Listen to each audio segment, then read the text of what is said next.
আসসালামু আলাইকুম এভরিওয়ান। আজকে খুব একটা গুরুত্বপূর্ণ বিষয় নিয়ে কথা বলবো, সেটা হচ্ছে ইংরেজি। যেটা আমি সব সময় আসলে এই বিষয় নিয়ে কথা বলি। সেটা হচ্ছে আমি যদি বিজ্ঞানের হতাম এখন আমি, তাহলে আমি কি করতাম ইংরেজিটাকে শুরু করার জন্য, মানে বিজ্ঞানী শুরুটা করার জন্য আসলে আমি একটা জিনিস করতাম। সেটা হচ্ছে একটা এনভায়রনমেন্ট তৈরি করতাম। সেটা হচ্ছে কি, আমি তো মনে করি দিনে 3 থেকে 4 ঘন্টা কোথায় ব্যবহার করি, অবশ্যই সোশ্যাল মিডিয়াতে ইউজ করি। তো সেহেতু আমি প্রত্যেক দিন নতুন নতুন অ্যাটলিস্ট 4 থেকে 5টা নতুন গ্রুপে অ্যাড হতাম। তারপর হচ্ছে কয়েকটা নেটিভ স্পিকার অথবা আমার বাংলাদেশে যারা আছে ওদের 2 একটা টিচারকে প্রত্যেক দিন করে ফলো করতাম।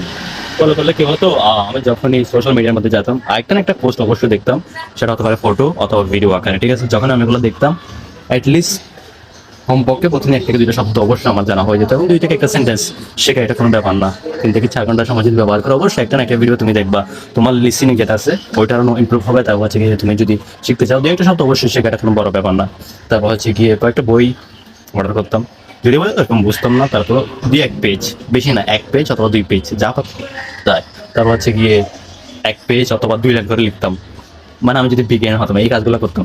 তারপরে চাইতাম যে মানে আমার এনভায়রনমেন্ট, আমি সকাল থেকে সন্ধ্যা পর্যন্ত যে কাজগুলো করি ওইগুলোকে প্রথমে কি করতাম, নোট করতাম, বাংলায় লিখতাম।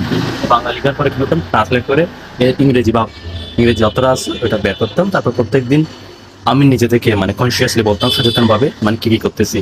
যখন আমি ঘুম থেকে উঠতেছি, জিনিসটা নিতেছি হাতের মধ্যে, তারপর পড়তেছি, এরকম আমি যদি 1 মাস করি, এটা কোনো ব্যাপার না, এটা অটোমেটিকলি সাবকনসিয়াসলি এটা কি হয়ে যাবে, মুখস্থ হয়ে যাবে।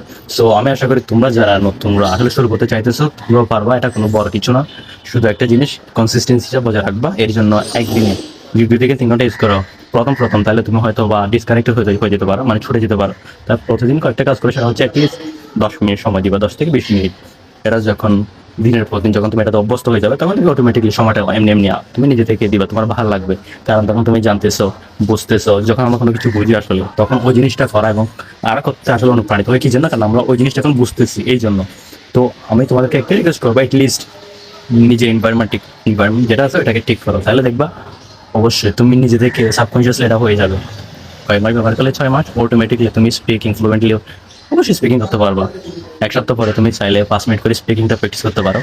অথবা চ্যাট জিপিটি বললে চ্যাট জিপিটি তোমাকে একটা 30 দিনের একটা কি করে দিবে, কোর্স সিস্টেম, মানে একটা কি করে দিবে, 30 দিনের রুটিন করে দিবে, যেখান থেকে তুমি দেখে দেখে আসলে প্রতিদিন কি কি করতে হবে ওখানে বলে দেওয়া থাকবে, তুমি শুধু করবো এগুলো।